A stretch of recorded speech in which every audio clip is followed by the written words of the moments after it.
With the month of June finally being upon us, it means not only are the NBA Finals going on, but also the NBA Draft is right around the corner. Because of that, in today's video, and each of my next 4 videos after this one as well, I will be making a big board ranking the prospects in this year's draft going by position. As you can tell from the title of this video, I'm going to be starting with the point guards today, which is admittedly one of the weaker positions in this year's class, but that doesn't mean there isn't still high-level talent. Before I jump into the top 10 point guards in this year's draft, make sure to subscribe to the channel if you're new, as all support is very much appreciated, and from this point forward, I will be uploading 3 times per week. With that being said, let's begin. Starting by going in reverse order and working our way up to the top player at the position, starting with number 10, we have Harper out of Auburn. Harper was the man in charge of running the offense of a Final Four team this season, and some of his best attributes include his ability as a floor general and being able to create for those around him. He was also one of the best isolation scorers and isolation creators in college basketball last year, ranking towards the top of those categories in points per possession, and his speed and ability to pull up and knock down shots are a big reason why. Unfortunately, Harper is only 5'11", which is fairly undersized for an NBA player, and as a result, he is going to be heavily tested on the defensive end of the floor, which will likely lead to some struggles. As I see it, he's currently on the fringe of even being drafted at all, but if he does, it'll most likely be a late second round pick, and if a team does take him, it will be because of his offensive game. Up next at number 9 on this list is Jalen Lecque, who is actually coming out of high school because of a loophole in the rules that allows 5th-year high school players to declare for the draft, which is what he did. Jalen has been a viral sensation for a few years now, thanks to his electrifying hoop mixtapes across all social media platforms.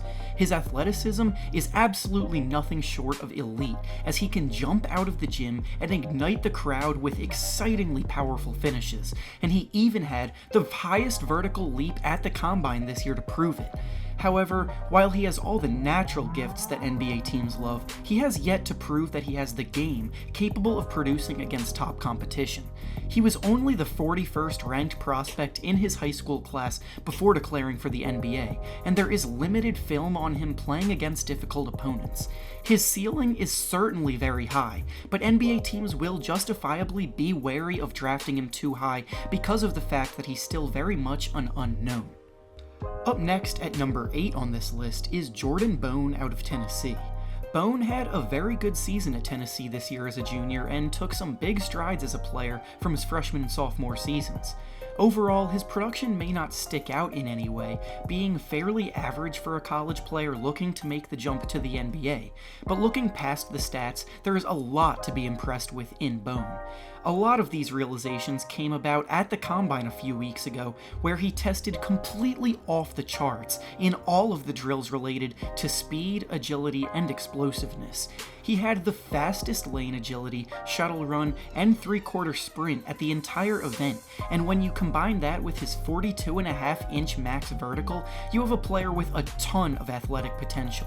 I very strongly believe that Bone will be someone that will be picked in the 2nd round and then surprise a lot of people come Summer League. Next up at number 7 on this list is Tremont Waters out of LSU. Waters is the guy who almost single-handedly controlled one of the most efficient offenses in college basketball last season, being the main ball handler and playmaker for that group. He's a natural floor general with the basketball IQ, craftiness, and ability to penetrate that a point guard needs. He excelled in dribble penetration and making the right play from there, whether it be finishing at the rim or finding the open man. His overall offensive game is solid, but there isn't necessarily one part that sticks out as a major strength. The part of his game that does stick out, however, is his on-ball defense, which is a pleasant surprise because he too is only 5'11" and he'll need that. He may never be someone that will be able to defend multiple positions, but he's terrific at defending opposing point guards and making life hell for them.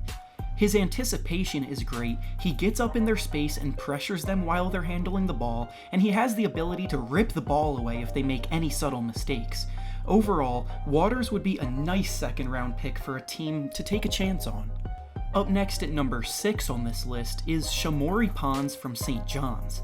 Ponds was a very popular name at the beginning of the season as someone that was expected to break out and put his name firmly into the first round of this year's draft, but that didn't necessarily happen. He didn't by any means have a poor season, and in many ways he did improve, but as a whole, his season at St. John's was slightly disappointing. Despite that though, he does possess very high level scoring ability and shot creation ability, as he did average around 20 points per game in each of the last 2 seasons, and this season he improved on his efficiency from both 2-point and 3-point range. While he's largely known only for being a scorer, his playmaking ability for others has also been steadily improving each year, which is critical for his success at the next level. He's only 6'1", so it's unlikely he'll be able to play shooting guard, and as a point guard, he'll need that playmaking. Again, he's likely going to fall somewhere in the early to middle of the second round, but can earn a spot in rotation with his dynamic scoring ability. Coming in at number 5 on this list, we have Carson Edwards out of Purdue. Assuming all of you watched March Madness this year, you know what kind of player he is. Edwards absolutely torched the opposition in March this year, including a 42-point performance in the Elite Eight that saw him knock down 10 threes. He can pull up from anywhere on the floor, create his own shot off the dribble at a high level, and off the ball he never stops moving while trying to get open. His physical profile may not necessarily impress, being slightly undersized, but when it comes to bucket getters, they tend to stick around the league. Edwards would work great for any team in need of an offensive go-to off-the-bench option that can take over the second unit. I expect him to be taken somewhere near the end of the first round or early second round. Next, at number 4 on this list, is Jerome out of Virginia.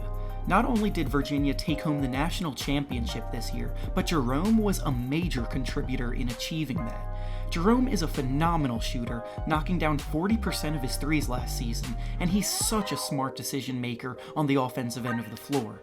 His passing ability is also something that is worth noting as a translatable NBA skill, because that combined with his IQ will definitely make a team in the first round fall in love with him. Additionally, he also has a sneaky good post game for a guard, being able to take advantage of smaller defenders, being 6'5". He may not be the quickest player or the best athlete, but any playoff team looking for a secondary playmaker and a knockdown shooter in their rotation will be looking long and hard at Jerome. Next up at number 3 on this list is Kobe White out of North Carolina. This is officially where the cutoff in talent begins, because White and the next 2 players I mentioned are several tiers better than the rest of the prospects on this list. White has so many things that NBA teams are looking for from their point guards in today's league, most importantly being his shot creating ability and size. White is also 6'5" like Jerome was, however White is terrific at shooting off the dribble. Whether it be pulling up for a jumper or taking his defender off the dribble and finishing in the lane, White has very close to a complete scoring package that is helped greatly by his ability to change speeds and keep defenses guessing at a high level. He will be selected in the lottery this year, and whoever takes him will be getting someone that will compete for a starting point guard spot sooner rather than later. Next, coming in at number 2 on this list, is Darius Garland out of Vanderbilt. Garland may have missed almost the entire season this year due to an injury, only being able to play in 5 games, but in those games, he showed off the exact kind of player that he is, and why he's one of my favorite players in the entire draft class. Garland is elite at creating a shot for himself off the dribble, and can pull up from anywhere on the floor. A lot of his game reminds me of Damian Lillard, because they share a lot of the same strengths in their games. Garland is also the best ball handler in the draft, which I realize sounds debatable, but I truly believe that. Any team at the top of the draft in need of a starting point guard would love to be able to land Garland, and I see him as one of the 5 best players in the entire draft. He would be number 1 on this list, but the next guy I'm about to talk about is so undeniably talented that he had the top spot on lock.